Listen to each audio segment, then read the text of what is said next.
Can y'all hear me now? Duh. I didn't even hear me. Golly. Okay, can y'all hear me now? All right. Now my camera isn't working, but then I was like, what's going on with the thing with my camera isn't working, y'all. I have no idea what's going on with this daggone camera. I don't know. I don't know what. Come on in, you guys. I'm so sorry. This is Janae, I got your email. I'm going to respond. We're having trouble streaming to YouTube. This may be an issue. So they're having trouble. So maybe it's not me. Maybe it's YouTube.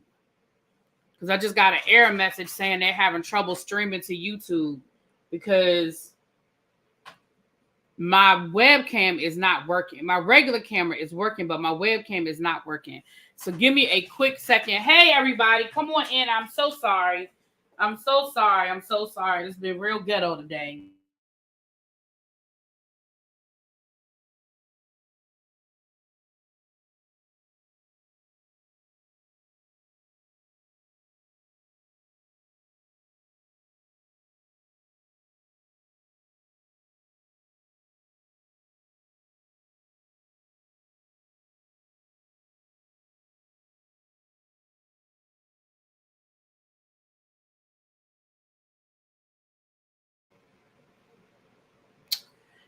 Yeah. All right, we're going to get started. I don't know why my camera isn't working, but we're going to go ahead and get started because I'm not going to keep holding up the show. I do apologize for the delay.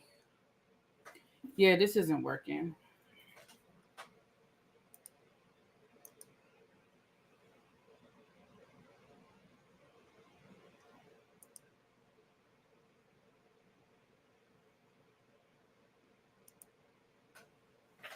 All right, as you can see, my webcam isn't working. Y'all can definitely tell the difference. I'm sure the quality is a little different. I apologize, but we're going to roll with the show. We're just going to have to, because the only thing I know how to do is to do some troubleshooting, and I would have to stop the live. So I don't know why it's not working, but let's just make it work. Let's just do what it do. All right, you guys, welcome again. My apologies for the delay. I had let me see. I had set the live, and I thought I had scheduled it for 8:30, but I realized I scheduled it for 6:30. So y'all were waiting for me at 6:30, and I didn't even know I had set it for 6:30. Tracy sent me a message and was like, girl, you know you got us waiting for you. And I was like, waiting on what?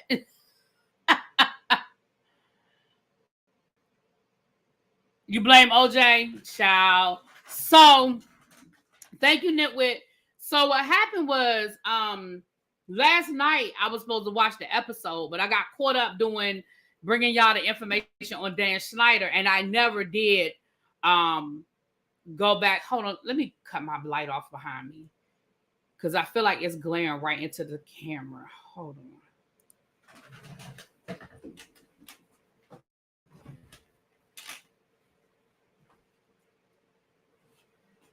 I don't know what this is gonna look like, but I felt like that light was right in the screen. What up, Shade in the city? Hey. All right, it looks a little menacing, but I felt like that light was like right there. Child, if y'all look at my old videos, honey, these my old videos from back in the day, honey. Yes. Oh well.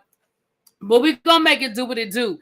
So this was part 4 of the OJ Simpson documentary. You see, Lifetime announced that they get ready to do a Nicole Brown Simpson documentary by the same producers of R. Kelly. I'm gonna just tell y'all now, I'm probably not gonna watch it. I'm probably not gonna review it because here's the thing. I think we're gonna get into it as we talk.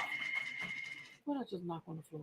As we talk through this episode, we're going to get into it, y'all. We are going to get into it, okay? So let's go into this episode. Now, I'm going to tell y'all right now, y'all might not agree with me when we get done with this episode because I have some very strong feelings about some things that went down to this episode, okay? So part 4 was dealing with the actual trial. Right, the spirit of OJ came through my camera. It probably did, y'all. So we start the episode off with Mark Fuhrman, and we find out that Mark Fuhrman had been called to O.J. Simpson's house before on a DV call with Nicole. He said that when he got there, he said, I didn't know I didn't know whose house I was going to, but when I got there, I saw a guy standing by a tree with a bat in his hand. I saw Nicole sitting on the curb crying, and she was sitting in front of a Mercedes. He said the model of the Mercedes, and the windshield had been busted in. Now, I don't know if this is because I already know who Mark Fuhrman is and I already know him for his works, or if I just heard this in his voice, but I felt like once he realized what was going on, he was disgusted, right? But I felt like he was more disgusted at the fact that we have this interracial couple, this rich black man with this white woman that he's clearly, in that moment, she seems terrorized, right? And when he asked her, do you want to make a report? And she said no. He was like, you could hear the venom coming through his voice. You know what I'm saying? Like you can hear it coming through his voice. And he was like, well, it's your life. Now, again, it could be me because I already know him for his works. You feel me? But I heard it. I heard something in his voice. I heard it. Okay. So at the beginning of the trial, they said they started the trial off with the DV, right?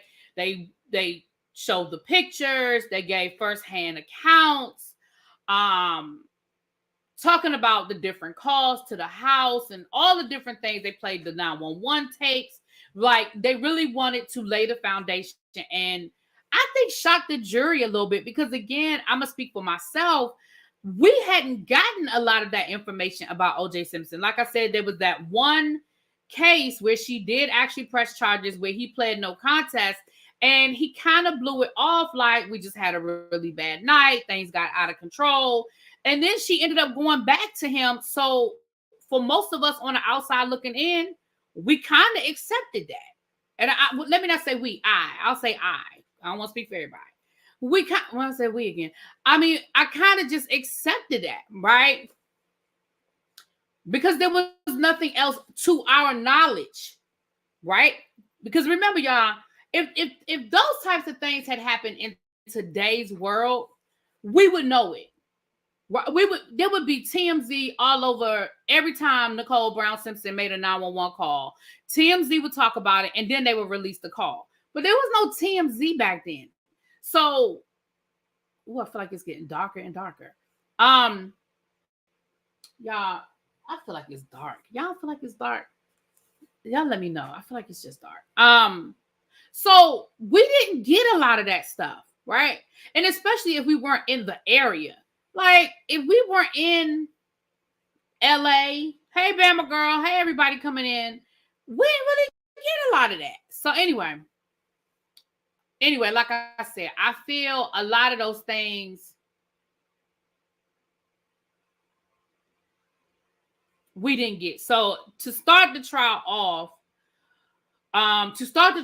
like that, I didn't think it was a bad strategy from the prosecution. I don't think it was a bad strategy. They said they went to her safe deposit box, and that's where she had kept a lot of these pictures and stuff, which I think that told the story within itself too. Like it was almost like she was keeping an insurance card, right? It's almost like she was keeping an insurance card. I can't remember, did the tabloids report his DV back then? Because I never heard of DV with OJ until the murder. Me either, Corey. And I'm going to say this. If it was reported, it was in something like the National Enquirer. And you know, back then, the National Enquirer wasn't respected. Even though the National Enquirer was like the white version of Media Takeout, right? Media Takeout, sometimes they do get it right. But because they get it wrong more than they get it right, or they'll have a piece of it right. You know what I mean? They'll have a piece of it right, but then so much of it would be wrong. You'd be like, well, I can't listen to what the hell they done said. So I think there may have been stuff in the National Enquirer, but like you said, it never really, I don't remember it hitting mainstream until Nicole was gone. And even with that no contest, if you weren't really, excuse me, in tune, you still didn't get it. I know I didn't. I'm gonna speak again. When I say we, just substitute we for me, okay? Now there were 2 jury members that they spoke to throughout this documentary. There was one younger Black woman who, come to find out, she was only 24 when she became a juror. And I'm not saying that at 24 you're too young to understand, but I do think a lot of the complexities of the case may have been a lot for her. And then there was the older Black woman. Now let me tell y'all what this older Black woman has said. I wrote it down. The older Black woman said,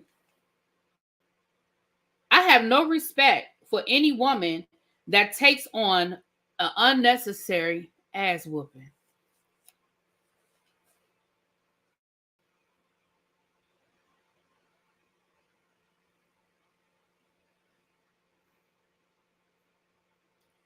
She said, I don't understand that if you find yourself drowning, why you don't get out the water.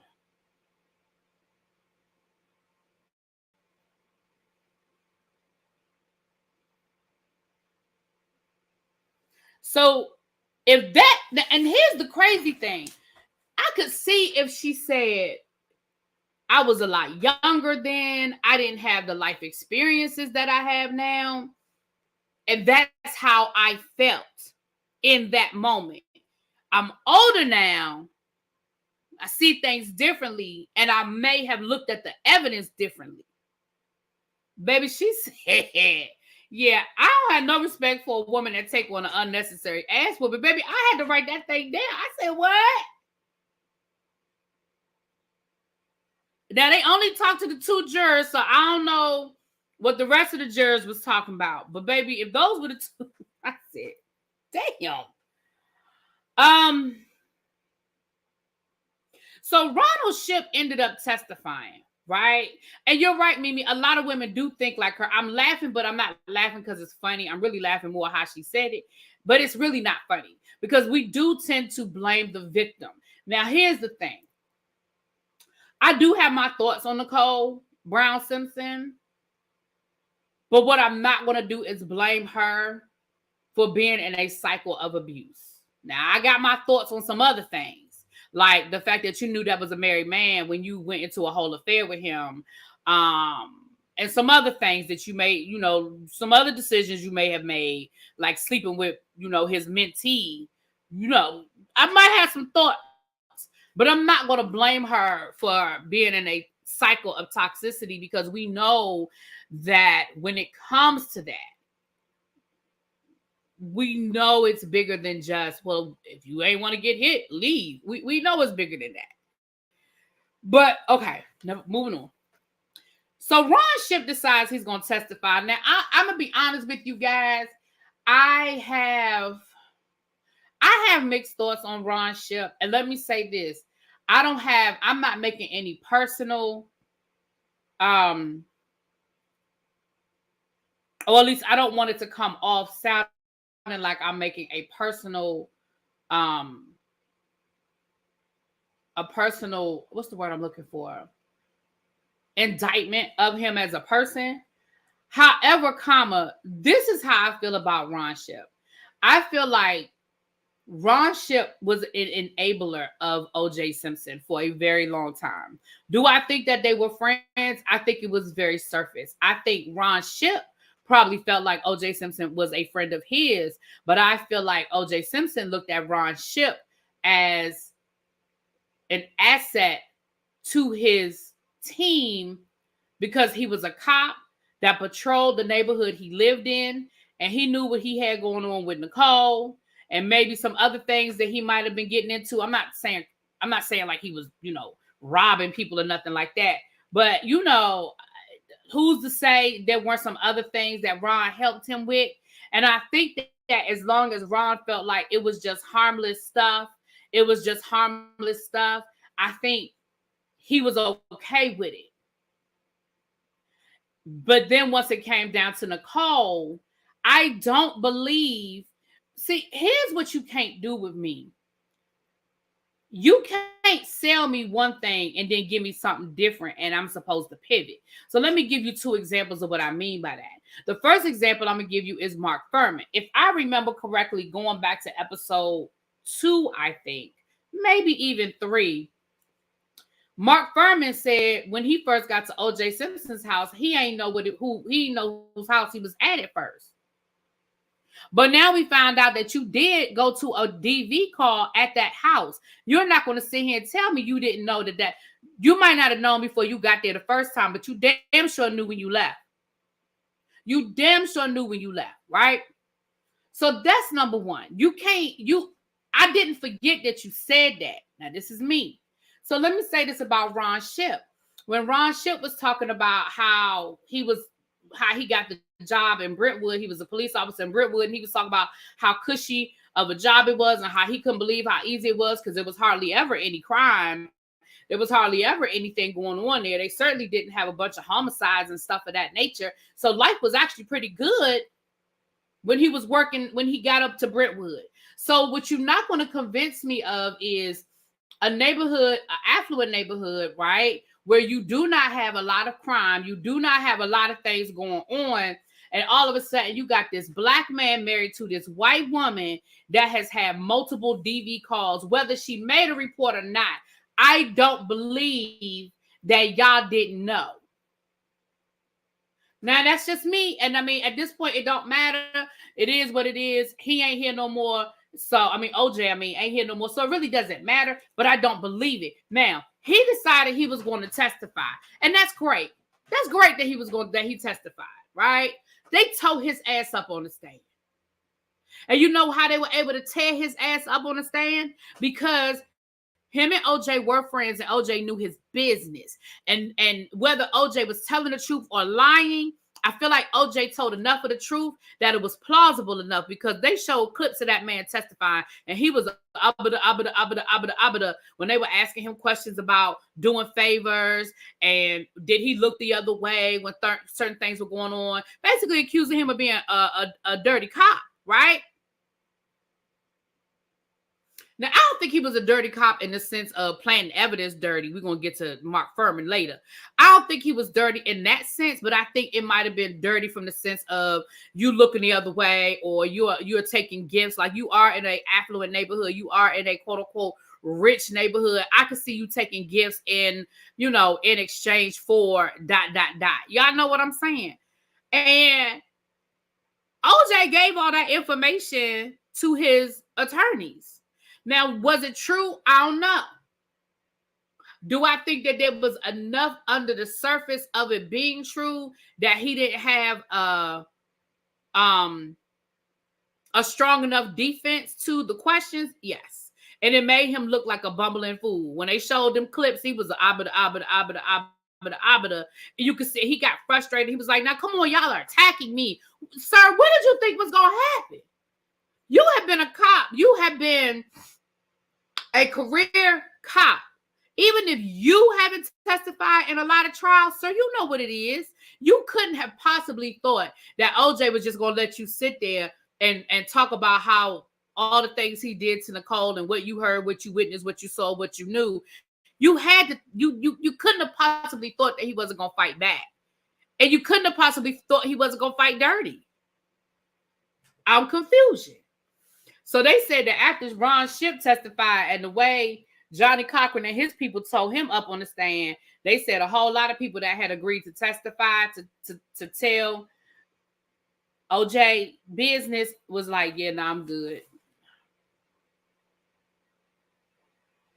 Well, girl, you have fun on your cruise. We'll be here. You know it ain't going to be on private, child. You come on back. Catch the replay, boo. Enjoy your day. Have a good time. Yeah, so that's why I was like, I heard what they were saying, but some of this stuff, I was like, y'all playing with me. Y'all playing in my face. Okay. So then we had this whole segment of them talking about how basically this became a celebrity event, right? They talked about how it was more of infotainment than a court case. You know, they had the cameras in the courtroom and how everybody was performing for the camera and everything became important. The outfit you wore was performative. Marsha Clark said that one day she wore a white dress and everybody kept asking her, well, what's the symbolism behind the white dress? And she was like, girl, because it was clean. Like, there's nothing symbolic about my dress.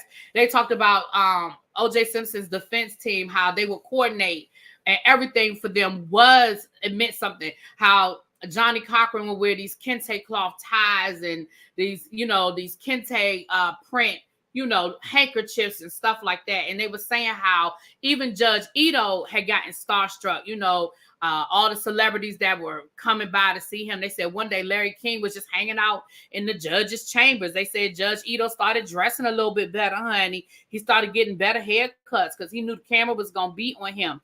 And they just talked about how everybody got caught up in that whirlwind of celebrity. And it was so sensational, right?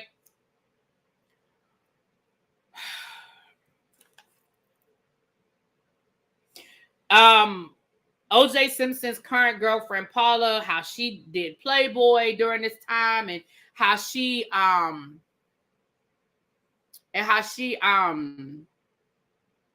did all these interviews and stuff like that. They talked about Marsha Clark, how her motherhood, she was a single mother. They talked about her divorce. And I remember that. And I do remember that. I do remember them talking about her divorce. And I think her husband was trying to take her back to court because she was spending so much time on the trial. And he was saying it wasn't safe for his kids. I don't remember all of the details, but I do think I remember something along those lines, of that being something that was coming up. And her and Chris Darden had a whole affair, honey, while this case was going on. I guess it wasn't an affair because he was single and she was single. So I guess it was more like they was dating. But that didn't come out till later. But it was rumors. It was rumors. I'm skeptical about people being called brilliant. However, Johnny Cochran earned the title brilliant. He absolutely, listen. I agree with you, Marnie. We should not be handing out those types of titles lightly. But the reality of the situation is Johnny Cochran absolutely was, he was brilliant, and he definitely understood this genre of celebrity, being a celebrity lawyer. He understood the camera. He understood the power of the camera and what it did, right? This morning while I was getting ready for work, I was listening to the Club Shay Shay interview with Charles Barkley. And Charles Barkley was saying how he never understood how powerful television was. He said Michael Wilbon, who's his mentor, Michael Wilbon wrote for the Washington Post for many, many years. And he said, I wrote for the Washington Post for 20 years, never had a problem. I could walk around D.C., nobody knew who I was, never had an issue. Nobody ever said nothing to me. The minute I started doing PTI, which is one of my favorite shows that comes on every day on ESPN, he said, all of a sudden now, everybody got an opinion. Everybody see me. They know who I am because it's visual. Now we can see you. We can put a face to the name. And Johnny Cochran understood that. Johnny Cochran understood what we saw versus what we see and hear. Yeah. And, again, a lot of what happened to Marsha Clark, as I look back on it, a lot of what happened to Marsha Clark was very sexist. It was very, very sexist because it's kind of like with the Hillary Clinton thing when she was running for president, they would ask Donald Trump about climate change, and then they would ask Hillary Clinton about her suit, her dress, her outfit. I'm sorry, what? So, the globe. Who is the globe? If Cochran was still alive, do you think he represent the globe? I don't know who that is, Chuck. Who is the globe? You're gonna have to put a name on that. I don't know what you're talking about. The defense absolutely understood the assignment. And we're going to get to that in a minute. That's why I said I have some very strong feelings about some stuff. But anyway, so a lot of this episode dealt with the whole celebrity of it all. So then we get into Mark Fuhrman. Well, the prosecutors were going along with this case as business as usual. Do I think that Johnny? Absolutely not. No. I do not think, and this is my opinion, I could be wrong. I ain't know Johnny Cochran personally. I do not think there is enough money that Donald Trump, he could represent Donald Trump. I do not believe that. I believe that there may be some other celebrity cases that may have been controversial that he might have taken. Maybe. But I do not believe he would have taken that case. No. I think he possibly could have took the Bill Cosby case. Oh, that's what gloat means. Okay. I think he possibly could have taken the Bill Cosby case. Yes. I could see him doing that. Mm-hmm. But yeah, I don't know about some of these other cases, but the Bill Cosby case, definitely I could see that. Okay.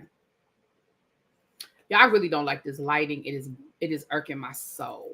I don't like it. I feel like I'm very, very dark. But I don't want to turn the light back on. I don't know. I'm going to give it a few minutes. Okay. So then we get into Mark Fuhrman, right? Listen.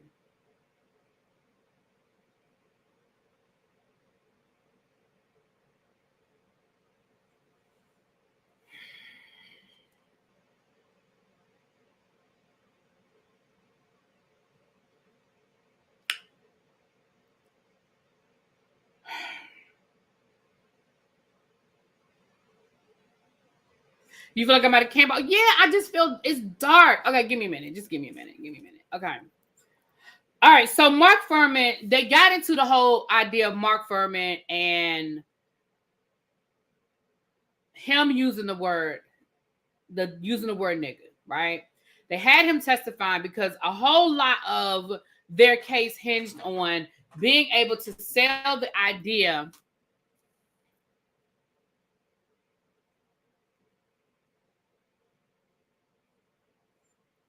Brooklyn, I understand what you're saying. Brooklyn Carter said he wasn't representing anyone famous after the Puffy case.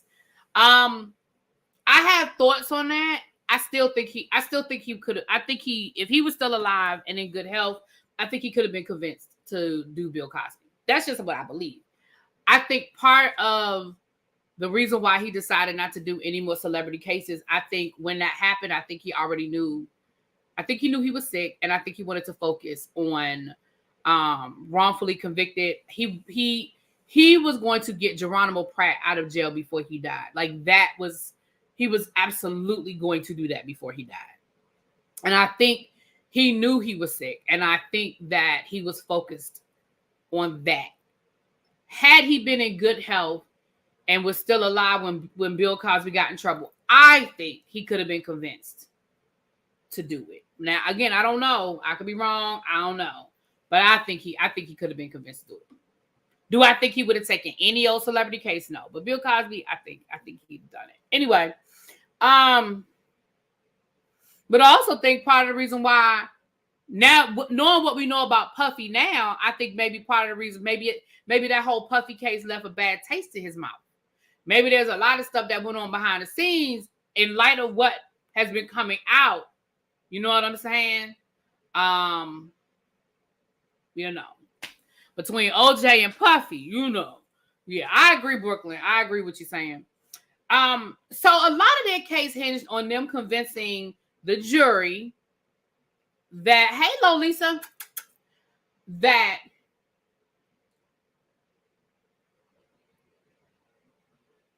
Mark Fuhrman was this horrible guy that could plant evidence. Like, it hinged on them convincing the jury that the capacity was there for this man to plant evidence, right? So they put him on the stand to ask him about the evidence that he had collected. And F. Lee Bailey. And if you guys do not know who F. Lee Bailey is I mean, when you want to talk about a superstar lawyer that goes back decades, F. Lee Bailey was that guy. White guy who had represented Patty Hearst and any numerous other celebrities and high-profile cases. F. Lee Bailey said, let me get his ass.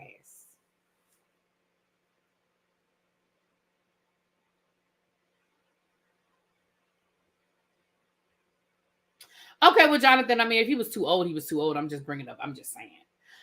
So,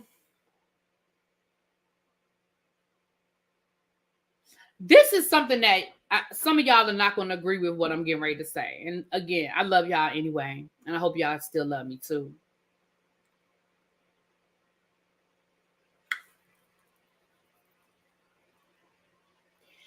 If you watch that documentary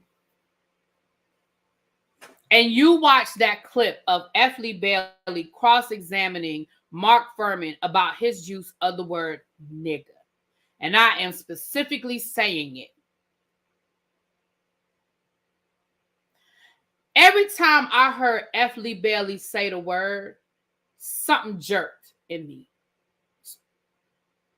Not anger, wasn't angry, but hearing that white man say the word, something jerked in me, right?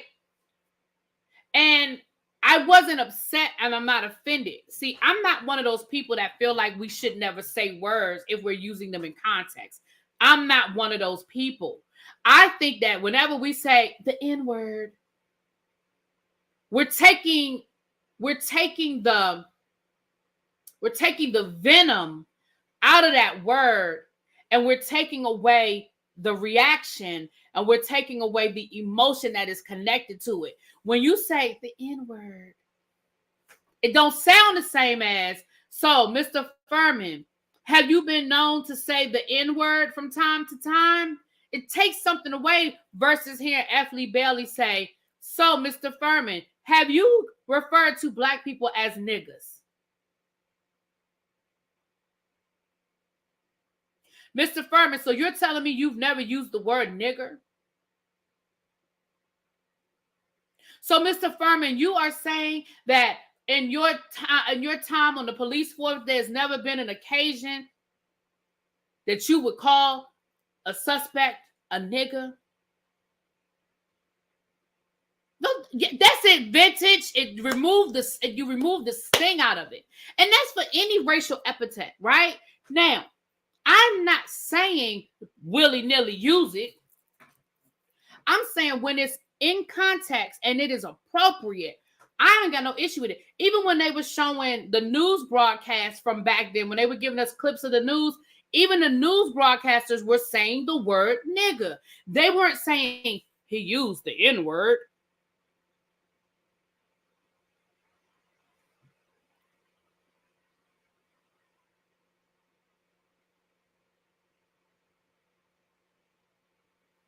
Right, Chuck. When you say it, and I mean, again, because remember the other day, what was that the other day? We were talking about what Mary Crosby had said about Lisa Barlow's son, and all people kept saying, oh, well, she said the R word.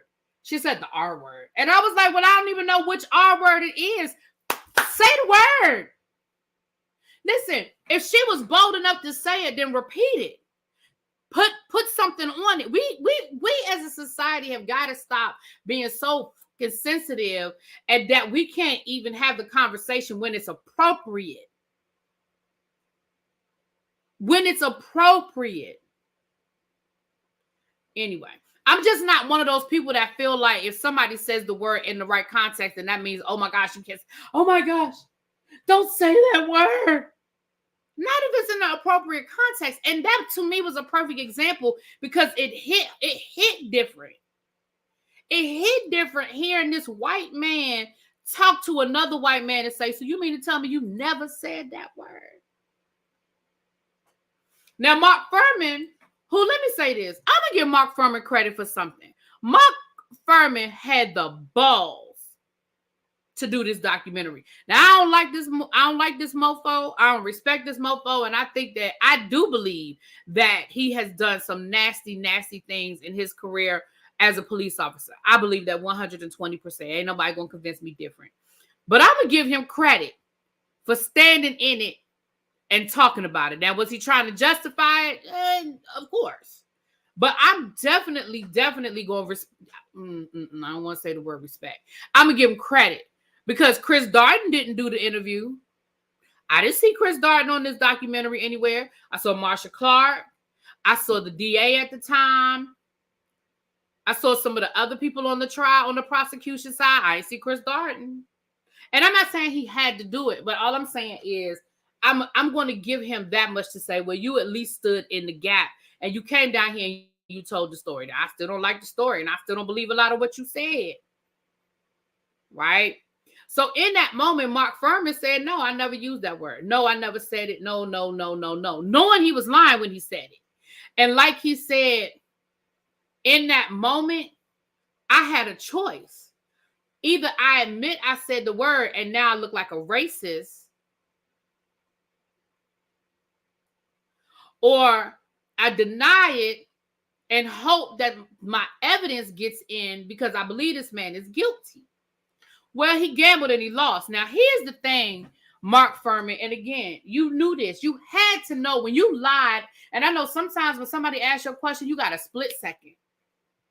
You got a split second. But you had to know when F. Lee freaking Bailey, not some old Joe Blow off the street, not some old whoever, whatever. F. Lee freaking Bailey said to you, are you sure you've never used that word before? And mind you, he kept saying it. F. Lee Bailey kept saying nigga. You had to know that that man already knew the answer. And then he said, so what you're saying to me today, under oath, is that you've never used that word in the last 10 years. Mark Fuhrman, you had to know he knew. You had to know he knew. And I have to kind of look at the prosecution and side out of prosecution because the judge had already ruled that they could bring that evidence in that he had used racial slurs. So I'm kind of side-eyeing why y'all ain't get in front of that bullet that y'all knew was coming. Now, they didn't know about the tapes. We're going to get to them tapes in a minute. But you knew about the paper. You knew about the lawsuit. And you knew what he had said in the lawsuit. Baby, I would have had his psychiatrist testify. I don't know. I mean, the trial already lasted 5,000 years. What was one more day or two of testimony going to do? Especially when you know you needed his testimony because he found the damn glove. He found evidence that you needed to get in.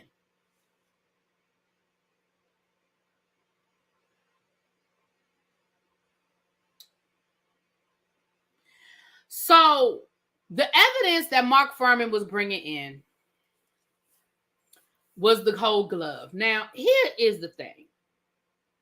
Remember, I told you guys that after watching this documentary, I had changed my mind about what I believed about O.J. Simpson. So it was this episode. It started with the last episode with all of the DV and all of the history of him being unstable and stalking her and all that stuff that he was doing to her. But it was this episode. As they were going through the evidence, I was like, Now, do I think that the defense did a good job of reasonable doubt? Absolutely. And that's all they got to do. All they have to do is reasonable doubt. And I think they did a good job of that. Because if I was sitting on the jury, you bring me Mark Fuhrman, right? So now I don't believe nothing that Mark Fuhrman said. Then you say, well, you know, he was by himself behind that shed where they found the other glove.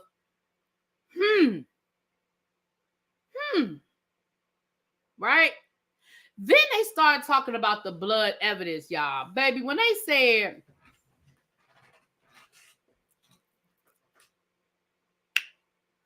there was some droplets of blood found at the scene, like walking away from the crime scene. And when they tested that blood at 2 different labs, it was O.J. Simpson's blood. I said, well, shit. Then the blood that was found inside of the Bronco was O.J. Simpson, Ron Goldman, and Nicole Simpson's blood. I said, oh, well, damn. Then they found blood inside of O.J. Simpson's house. Nicole, Ron, O.J. Now, Nicole, you probably could have got away with, right? She used to live there, whatever. Obviously, you can get away with O.J.'s blood. But Ron Goldman, oh, I can't do my tap, tap, tap. Ron Goldman, how his blood end up inside of O.J. Simpson's house?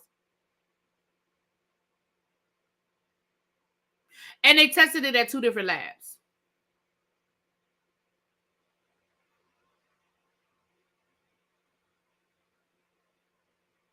So,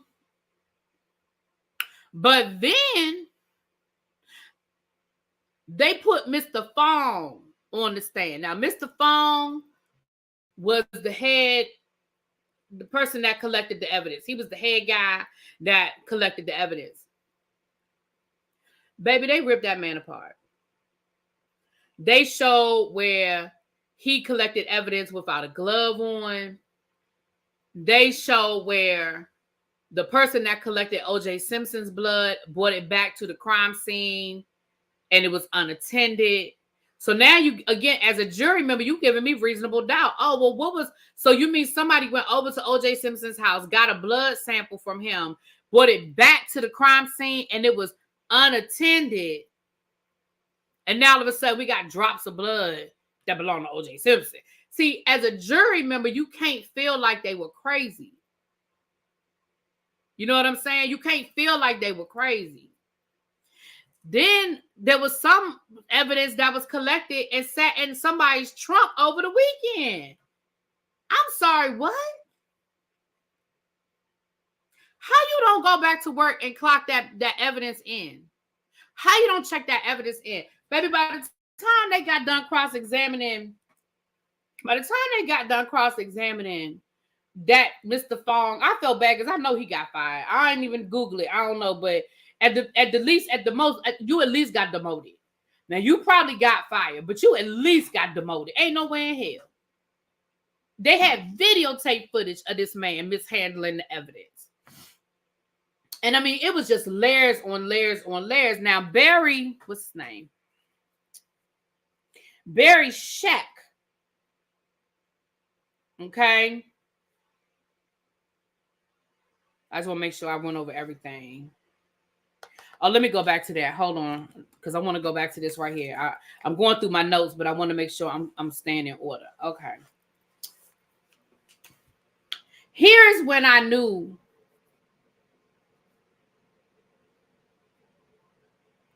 it was after this happened and the way these people talked about Barry Scheck. The prosecuting attorneys talked about Barry Scheck. The other cops, the way they talked about Barry Scheck. And Barry Scheck was a white guy that was on the defense team. He was like, they said by the time the trial was over, he was second chair. The way they talked about this man with so much venom, as if Marsha Clark was like, and he lied, and he was disingenuous, and he knew he was lying, and he knew that what he was saying just couldn't be true.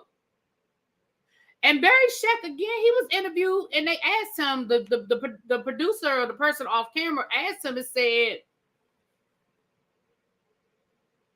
right, they covered the bodies from the blankets from Nicole's house. Yeah, thank you, Chuck. I knew it was just stuff on top of stuff. But they asked him, they said, they were like, so do you believe that evidence was planted? I mean, when you were saying it, do you really believe it? And I love the way he answered the question. Basically, he was like, that wasn't my job. It wasn't my job to present what could have happened. It was my job to give reasonable doubt. And here's what I knew. I said, and here's when I knew that that the defense had outmaneuvered the prosecution, because they resorted to basically being angry at, he knew that couldn't happen.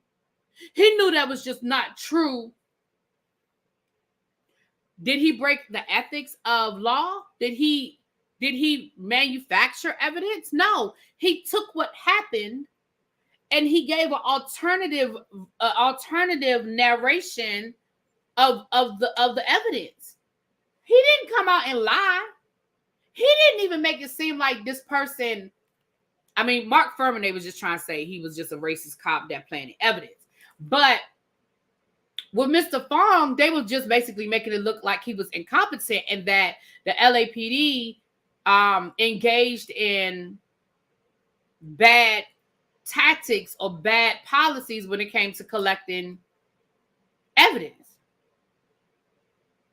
So you're mad at him because he was able to create a version of events that didn't coincide with what you wanted the jury to hear. He wasn't wrong. That's his job. That's what the fuck he was getting paid to do. And O.J. Simpson was paying him a lot of money to do it. So I was like, that's when I knew then. I said, oh, y'all got caught up in what y'all thought was right and what y'all thought was fair instead of making sure that y'all shit was tight. Oh, okay. Right, Yana, they sounded like crybabies. Absolutely. Absolutely. Now, I want to go back to this. I wrote this in my notes, and I want to go back to this. Marsha Clark said, it might not have been Marsha Clark, so let me not put a name on it because I didn't write who said it, but somebody said once they allowed race in this case, it changed. You know, I just wrote race in this case. Maybe they said it changed everything or whatever. And I put in my notes, I said that was the problem. See, here was the problem with the prosecution. And the sad thing is this documentary was done about 10 years ago, but that was still about 10 years after the case, right? Maybe even more. The sad thing is that 10 years later, 12 years, however many years after the verdict, y'all still don't get it. Y'all still don't get it. Nobody allowed race in this case. It was there from the beginning, and it didn't matter because Marsha. Now I do know that Marsha Clark said this. She said this later on, but she said, I'm paraphrasing, that she was angry that that they were basically working so hard to defend a black man that Johnny Cochran was using a race card for a black man that never wanted to be a part of the black community or identified as part of the black community. Let me explain something to y'all. O.J. Simpson didn't need to want to be a part of the committee. I mean, of the community. He fucking was. The problem wasn't whether O.J. Simpson wanted to be seen as a black man or not. The problem was he was going to always be seen as a black man. And even though there may have been moments at the peak of his career when he was playing college and he was making a lot of money for them white folks for the college, and then when he went to the NFL and he was pushing them and doing, when he was making money for them, they allowed him to think they forgot. But please let me understand with you guys. They still will never forget who the fuck O.J. Simpson was. Because just like when Mark Furman rolled up in that neighborhood and saw that black man standing with a bat and that white woman crying on the curb, he was going to always be a nigga. And that was part of the problem. Y'all thought that Johnny Cochran brought race in. No. Johnny Cochran put a magnifying glass on what all of us always knew was there. And the problem is y'all became victims of the systemic racism that existed in the LAPD. Let's be clear. Mark Furman is not an anomaly. Mark Furman was not the exception. He was the fucking rule. And you guys hinged your case on someone who was a racist.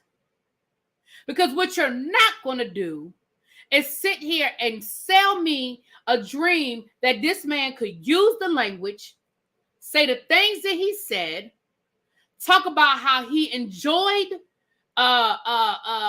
beating up and torturing niggas,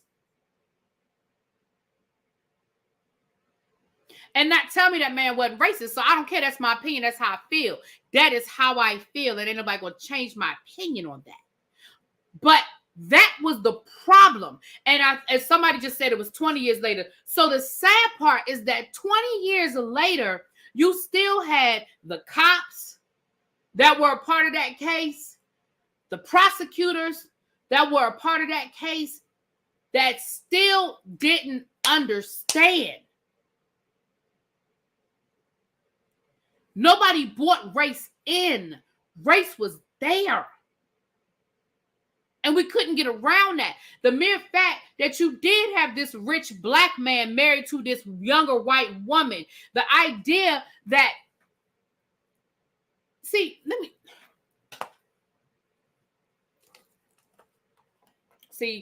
I'm about to say something else that's going to make some of y'all mad. Y'all not going to like what I'm getting ready to say after this, and I get it. The other night we were doing, what were we talking about the other night, child? We were talking about, what were we talking about? I think it was Amanda Seales. Yes. When we were talking about Amanda Seales, and people got to arguing in the chat about people being mixed, and if they're mixed, then they're not black, and they're this and they're that. I don't even have them arguments with nobody no more. You notice I skipped right over all that. I let y'all argue in the chat. I let y'all claw at the chat. I was, as long as nobody got disrespectful, and I had mods that with a soup. I knew El Teddy was there, Abby was there, Tracy was there. I think Don was even there. I trust my mods, and I know that they know how far to let people go. But let me explain to you why it don't bother me. When I remember when I was younger, there was this whole debate about Tiger Woods, and people were offended when Tiger Woods was saying, "Listen, I'm what he used to call himself Blasian or whatever the hell he used to say, where he would mix black and Asian, because he said I can't claim one and not claim the other because that would be disrespectful. My mother is Asian, my dad is black, and I am both, right?" And people used to always get mad and be like, "He denying his black heritage," and da. Let me tell you why that shit didn't never bother me. You want to know why that never bothered me and why I don't even get into that argument? Kablasian. Okay, thank you, baby. You know why I never got into that argument about whether somebody's mixed or not and if they're black or not? First of all, I think that's an ignorant ass conversation. So if that offends somebody in the chat, then oh well, I'm sorry. But I think that's an ignorant ass conversation. What up, Danny? I think that's some ignorant shit to say. But here's why it don't even bother me. And what I always say, I said it about Tiger Woods and I say it about anybody else. And what I always say is, I don't have to put Tiger Woods and make him be black or make somebody claim them. I ain't got to do it. You know why I don't have to do it? Because society is going to remind him. When Tiger Woods got into all that damn trouble with his ex-wife, and they had the incident with the golf club at the back of the car and all of that shit, he was reminded very quickly who the fuck he was.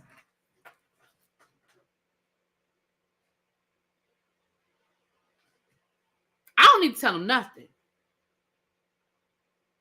He was reminded very quickly who the hell he was. Same thing with O.J. Simpson. I didn't need to tell O.J. Simpson who he was. O.J. Simpson learned the hard way. The last 30 years, 20 years of that man's life, he knew who he was. And when I hear people say that to me that is so damn ignorant. When I hear people say, oh, because somebody in the chat was saying, well, I don't claim if you're mixed and you're not black.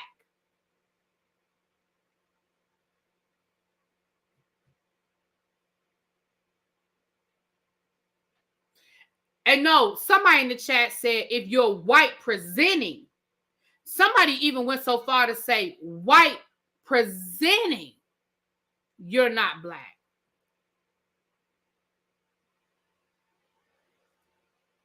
White presenting?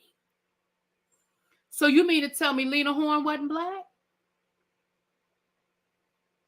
Thurgood Marshall wasn't black?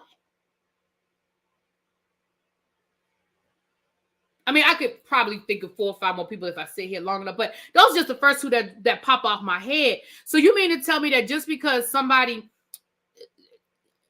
could, quote unquote, pass, now they can't be black either? That's why I don't even, y'all, I let them people argue in the chat. I didn't even say nothing about it. But at the end of the day, I don't have to remind nobody who the hell they are. First of all, that ain't my business. That's just not even my business. Second of all, I don't need to remind nobody because at the end of the day, society will remind them. And I know I went off on a tangent, my apologies, but when I was watching it, that whole part of the episode where they were talking about the race car, I was like, they still don't get it. Nobody played shit. Johnny Cochran didn't play the race card. Johnny Cochran didn't play the race card. It was always there. And at the end of the day, if O.J. Simpson was a middle-class black man, or God forbid, a poor one, he would have been doing life. No ifs, ands, or buts. Now, some people might say he deserved to. Okay, I'm not about to sit here and argue about that either, because, you know, we feel how we feel. But at the end of the day, this whole, and I said it before, and I'm getting ahead of myself. Let me get back to my notes. Well, let me say this because I might forget to say it later. At the end of the day, this whole trial was, and the reason why so many people supported O.J. Simpson is because they saw their experience and what he was dealing with. They threw out the whole, he didn't want to be, he hung with white people, he married a white woman. Hell, they even threw out that he cheated on his black wife with this white woman. After they threw all of that stuff out as the trial went on and they started seeing the crooks of the reality of what he was dealing with, whether people believed it or not, whether they agree with it or not, when you see a Mark Fuhrman, it brings back all of your experiences with a quote-unquote crooked cop, with a quote-unquote racist cop, with a quote-unquote rude, disrespectful cop. It brings back every instance of you being pulled over just because you're driving a nice car or you're driving through a nice neighborhood. All of those things are things that we as Black Americans can relate to.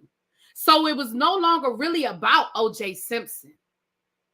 It was about giving America a taste of its own fucking medicine. Excuse my language, but okay. Moving on. So then they started talking about, hold on, let me see the evidence collection. Okay. So then they started talking about how O.J. Simpson was able to make money while he was in jail. So he basically continued to bring money in to pay for his attorneys through signing autographs. They said basically the demand for his autograph went up. And the guy was saying, you know, instead of taking jerseys into the jail for him to sign, they would just take a 2 because his number was 32. So they would just take a 2 and he would just sign a bunch of 2s and then they would sew that 2 onto the jersey, right? So it was less cumbersome and it was definitely easier for him to sign those. Instead of taking a whole football in, they would just take a flap off of the football that they would then sew onto the football with his signature. They even made, even his cards. And he made over $3 million while he was sitting in jail just off of autographs. Shit, they said it was one where they had him and Johnny Cochran signing like a picture of them in court, and Johnny Cochran was signing and O.J. Simpson. I said, shoot, if I was Johnny Cochran, I would sign it too. If you knew this how you was getting paid, give me the I sign it. Just make sure that the check gonna clear next month. Bring them here. Johnny Cochran wasn't no fool. And they said that it made Ron Goldman's family upset, but at the end of the day, he was innocent until proven guilty. And there was nothing barring him from being able to do that while he was in jail. Like there was no rule that said he couldn't do it. So, you know, but they said he made over $3 million just signing autographs while he was in jail. And again, that's $3 million 30 years ago.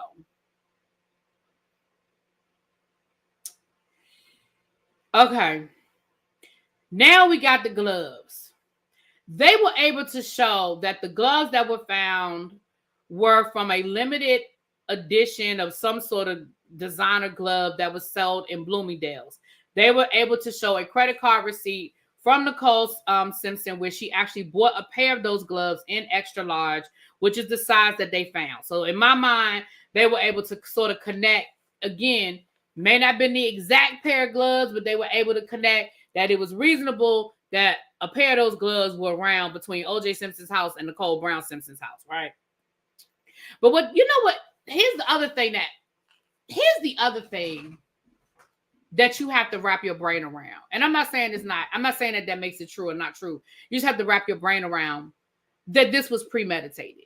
The fact that he did wear gloves, the fact that he did bring a knife with him tells you that whatever happened that pissed him off that night, that put him in that level of rage, he went there to do what he did. It wasn't like they got into an argument and he lost his temper. No, sir. You picked up a pair of gloves and a knife. You went there to do what you did. I agree, Yana, and I didn't like that either. The burden of proof just isn't the same, but I didn't like the fact that he was found innocent of the crime, but still was found guilty in civil. But again, that was the lick back, right? That was the lick back. So I wrote in my notes that F. Lee Bailey gaslit Chris Darden. So there was this whole debate about the gloves, right?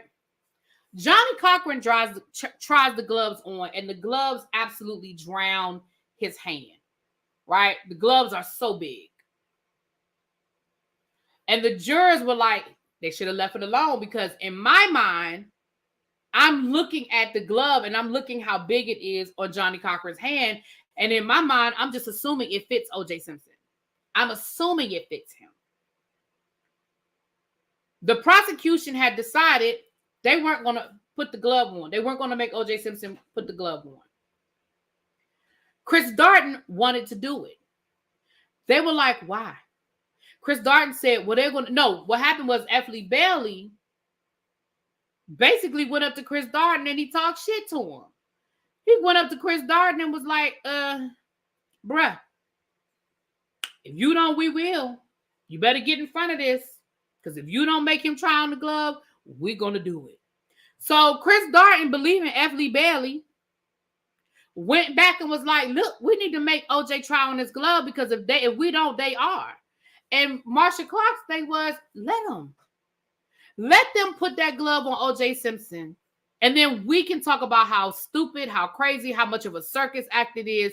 Because at the end of the day, there's no way that glove is going to fit over his hand with the latex, with shrinkage. Like, there's no way that glove, we can't guarantee that the glove is going to fit on that man's hand. Because remember, it was evidence, so he had to wear a latex glove.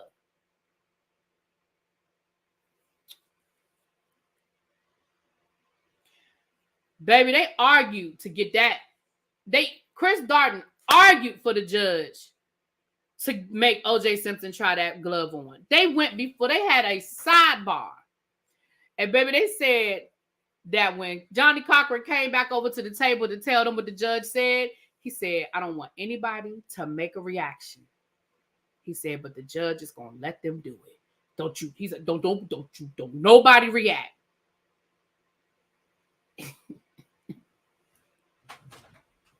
Baby.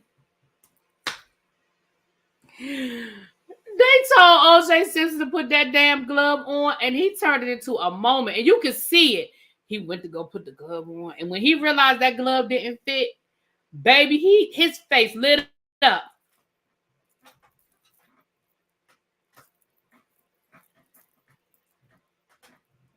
Like, his face lit up, okay?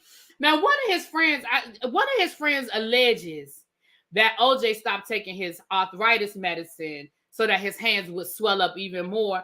That could be true. That could not be true. I don't know that to be a fact. I don't put it past OJ at this point, child. I don't put nothing past OJ. But I need to be a storyteller. This is good. But I mean, that's what he was doing, y'all. He was so extra, right? But again, if I'm on the jury, I'm like, well, hell, the glove don't even fit. Y'all see that? It don't fit, y'all. The glove don't. It don't fit. So we have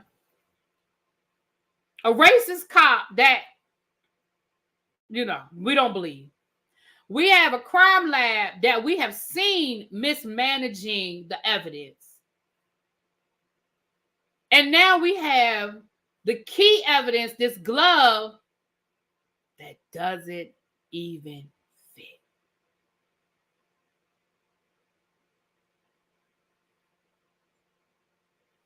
Yeah, they were putting 10 on 20 with the glove, but the point is, y'all should have never, listen.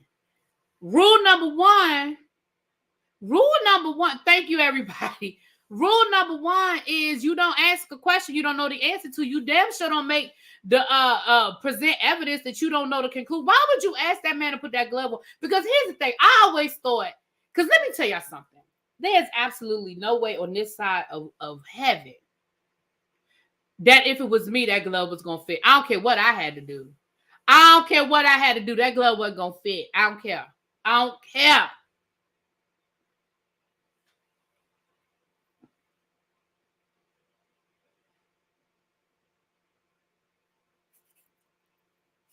Baby, that glove wasn't gonna fit. So it was just stupid. And again, that shows to me the desperation. That shows to me the desperation. Let me get back to my notes because, baby, I ain't even got to the good stuff. I mean, I got to the good stuff, but you know what I'm saying. So then they let us hear, and this is the part. If you go back and watch the documentary, this is the episode 4 is the episode that I'm going to tell you if you have a weak stomach or you don't want to see all of the graphicness of the crime scene. Episode 4 is the one that you may want to listen to and not necessarily watch because they show everything. They show the pictures of Ron Goldman, of Nicole, the blood. They show the injuries, and it's very graphic. I accidentally looked up because I knew, and I was purposely not looking, and I accidentally looked up and saw something that I didn't want to see. I'm not going to tell y'all what it is in case y'all, you know, I don't want to upset nobody. But I was like, damn it, that's not what I didn't want to see that. So I'm going to definitely warn you about episode 4 as it relates to that. But we hear the coroner, and I think this was what finally did it. Again, I'm trying to remember when I changed my mind about who I thought was guilty or not guilty. When I heard the coroner give how it went down, that threw my theory out the water that I always held on to was, well, if we're standing there and somebody comes up and starts attacking us, da-da-da-da-da. But once I heard how the coroner explained how it probably went down, then I was like, oh, okay, I could see how it could have went down that way. So the coroner said,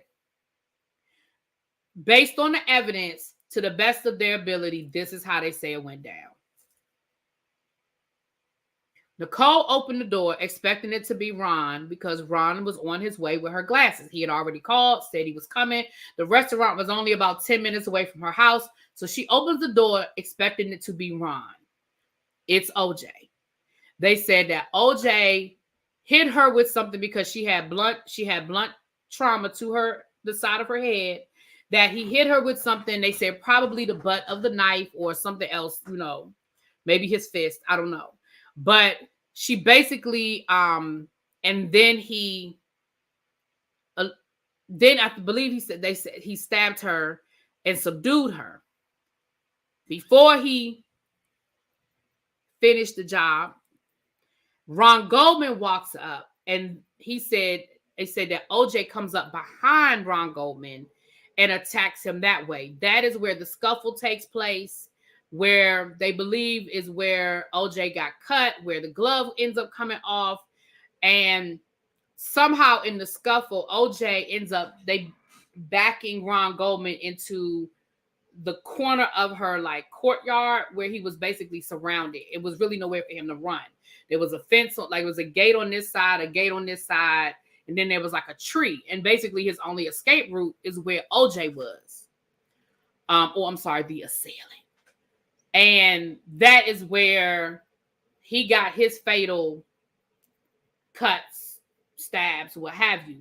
They said then OJ went back to Nicole, I guess, to make sure she was gone. And that is where that cut comes into play. And then he went back to Ron Goldman. They said it was definitely overkill, which a lot of times we know from watching Law and Order that overkill usually means it's personal, right? Overkill, up and close, it usually means that there's a personal level to it. They said it was definitely overkill. And then that's where the trail of blood drops goes through her backyard into the alley where they believe the Bronco was parked. Now, when you break it down like that, I was like, oh. Well, that kind of blows my theory out of the water. Because my theory was always, how you going to convince me that this happened without somebody helping him or without there being a bigger fight? Well, that makes sense.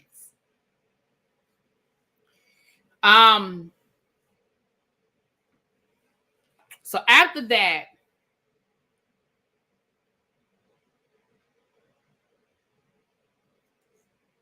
all of a sudden,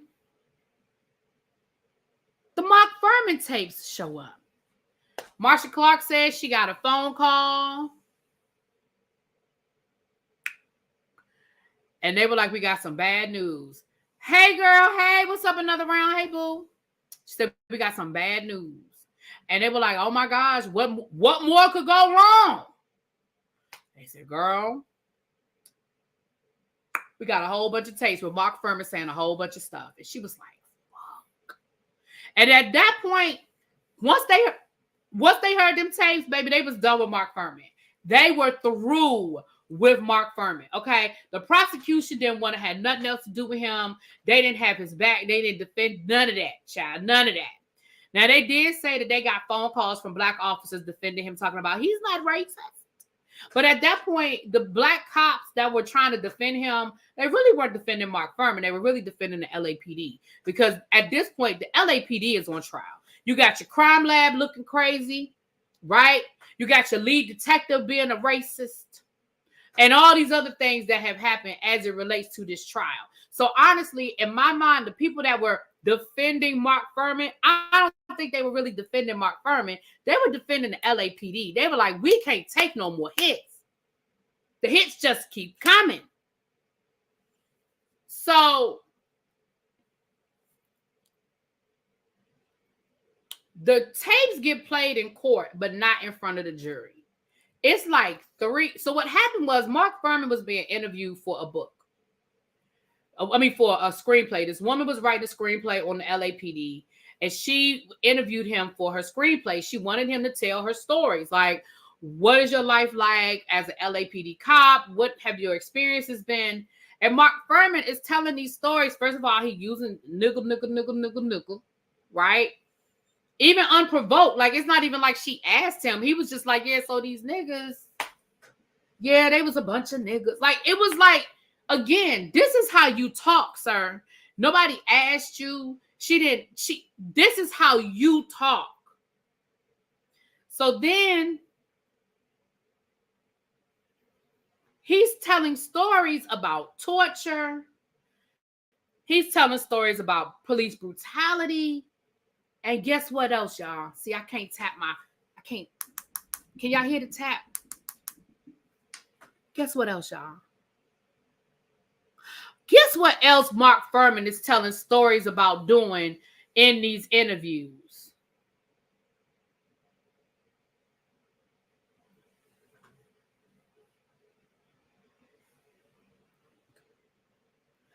Planting evidence.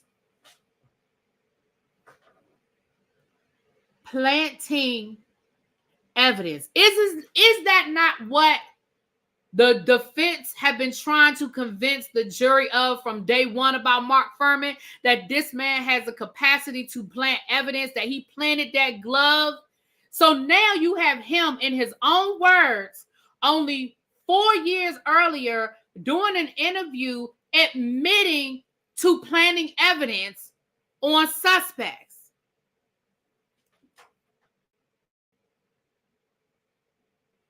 Bitch. Now, Judge Ito, so they had this whole protest because they were like, the jury need to hear the tapes. The jury need to hear all 3 hours of them tapes, right? Baby, we saw Yo-Yo was out there protesting. So come to find out, the judge was allowed only, I think, 3 snippets.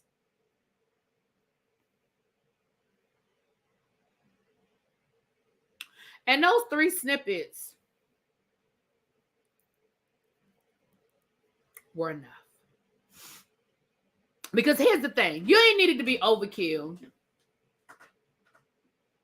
You ain't needed to be overkill. You just needed people to know that this man, we've been telling you about him the whole trial. See, here's the way it happened was real sweet too, right? Because we've been telling you about this man the whole trial. We told you he planted evidence at the beginning of this trial. We told you he was a racist at the beginning of this trial. And now we're getting to the end of the trial and we're bringing it full circle. And we're like, didn't we tell y'all? Y'all thought we was crazy. Y'all thought we was just throwing shit at the wall and seeing what stuck. Oh, no, no, no. Look. He's a racist. We said it. Do you believe us now? And now what that says to the jury is, well, that sounded crazy. Like, even if you were on the jury and you said that is so far-fetched, that man ain't planting no evidence. That's crazy. But now you hear his own words of him saying, yeah, I've planted evidence before.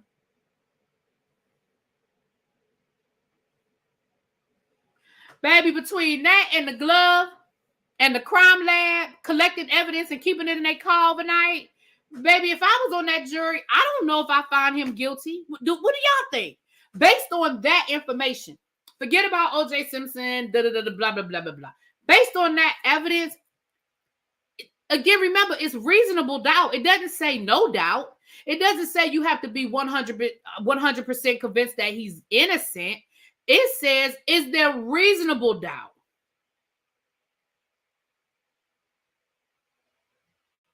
Yeah, Yana, I agree. They should have put some sort of warning on there before they showed those pictures. I was really surprised that they showed those pictures that plainly like that.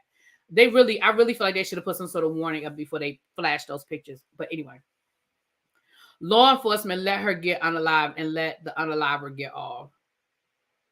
I don't know if I agree with that, C. Golden. I don't know about law enforcement let her. How did they let her get unalived? I don't know how they let her. They did not prove their case. The jury got it right. That's what I'm saying. Like, again, if I'm on the jury and I'm listening to all these things, I'm like, well, I mean, he could have done it, but hell, it could have been 3-4 other people too. And Mark Fuhrman definitely gave them a lot of that reasonable doubt. Definitely gave them a lot of that reasonable doubt. All right.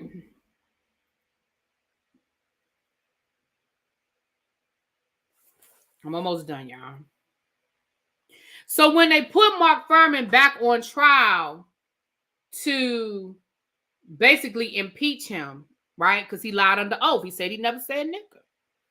He pled the fifth. Now, of course, at that point, he should have pled the fifth because he possibly could be facing perjury charges at that point. So he had an attorney. His attorney told him to plead the fifth. But the one thing they wanted him to answer was when when the defense asked the question, have you ever planted evidence? And instead of him saying no, he pled the fifth. Which again, if I'm on the jury, okay, well, I understand why you pled the fifth about what you had lied about using the word nigga and all of that. Okay, but when they ask you point blank, have you ever planted evidence and you plead the fifth? Again, in my time working for the law offices of Hood and Ghetto, I understand why he pled the fifth, right? But if I'm on the jury, I'm side-eyeing it. If I'm on the jury, I'm like, why he couldn't just say no?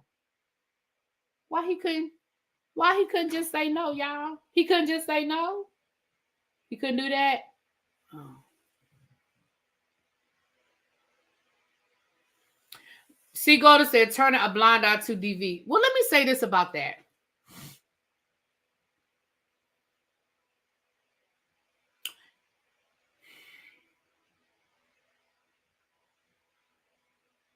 First of all, the laws were different then than they are now. The laws are different when it comes to DV, but in some cases, not everything. But, you know, it's really, really hard when the woman won't cooperate, right?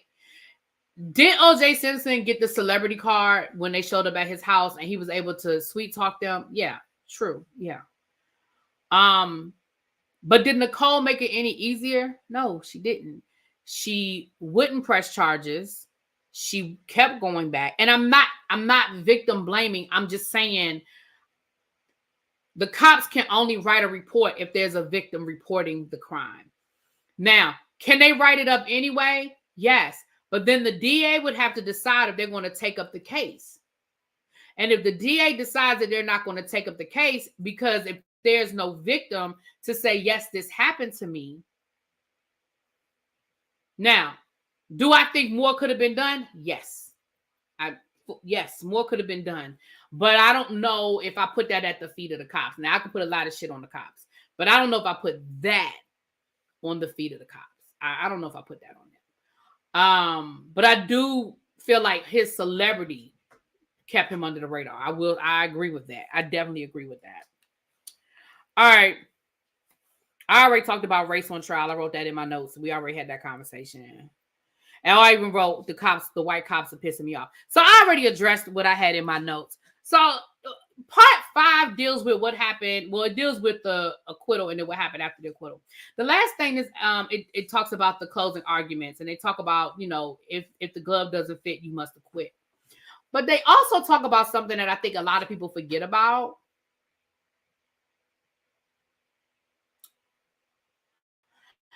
They talk about in Johnny Cochran's closing argument how he compared Mark Fuhrman to Hitler. And of course, that pissed everybody off, including Ron Goldman, who obviously they're Jewish. So, of course, comparing anybody to Hitler to a Jewish person takes it to another level.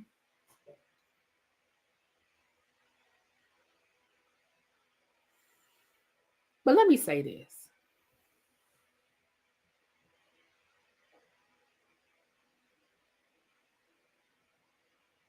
The point that he was making was about the silence that allowed Hitler to rise to power and be able to do the things that he did unchecked.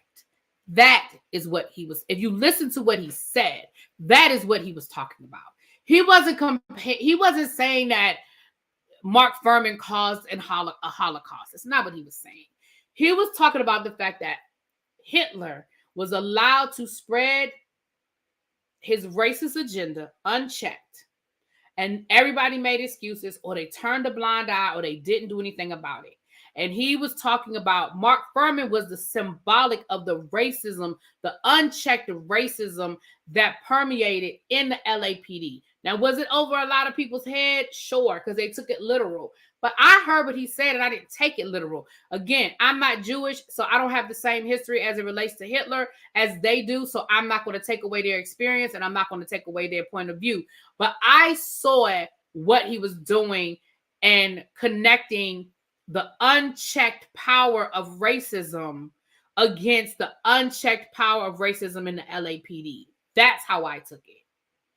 But at the end of the day, it was what it was. I mean, he said it. Don't go expecting nuance interpretation. Yeah, and that's what I'm saying, C. Golden. Like, I get it if people didn't get it. Like, I understand that being, and I don't even want to sound like elitist when I say that, but I understand that probably went over people's head. Because it was a lot. It was a lot to take in. Like, it was a lot to be able to make those connections. And I'm not even saying that I'm right. I'm saying that's how I took it. Maybe he did mean it literally, but that's not, I don't think he meant it literally because that's not what he said. He was talking about the unchecked power. Because he started off talking about the definition of racist, right? And he was saying the definition of racist is somebody who has power over you and the power to boom, boom, boom, boom, boom. And that's how he went into that. So, yeah. So that was party I agree, Marnie. I don't think Johnny was wrong. Like I said, that's what I heard. Now people may not have heard the same thing, and that's okay. Y'all know I respect that. But that's what it was. So it ended there, and so the next episode is going to get into the verdict and basically what happened after the verdict. Y'all know he was acquitted, and then he had the civil trial, and then he had the whole situation in Las Vegas. So we'll get into that. I'm going to be honest with you guys. That probably will be next week because tomorrow night we have Never Ever Met. Saturday night we have game night. Sunday we have the premiere of The Real Housewives of New Jersey. Baby, I still owe y'all 2 weeks of Martha's Vineyard. Child, and I ain't forgot about Capote. I know that the people who rock with me are going to still rock with me for Capote, but we're going to get to that. We're going to get to Capote. This weekend is pretty open for me, so I'm going to try to get caught up with some stuff this weekend. But I got Chasing. Yep, I got Chasing Dallas. Next weekend, y'all know it's Mother's Day. I'm going to be busy Saturday and Sunday of next week because my nephew is in town for his graduation, and then Sunday is Mother's Day. And y'all know I got to go to this Carlos King thing and do Mother's Day. The weekend after that, I'm going to be in Atlanta. So this is really my only free weekend for the next couple of weeks. So I'm gonna try to get as much stuff done this weekend. I'm trying to be working this weekend, y'all. All right. With that being said, let me get out of here. I will talk to y'all tomorrow. Mwah. Peace.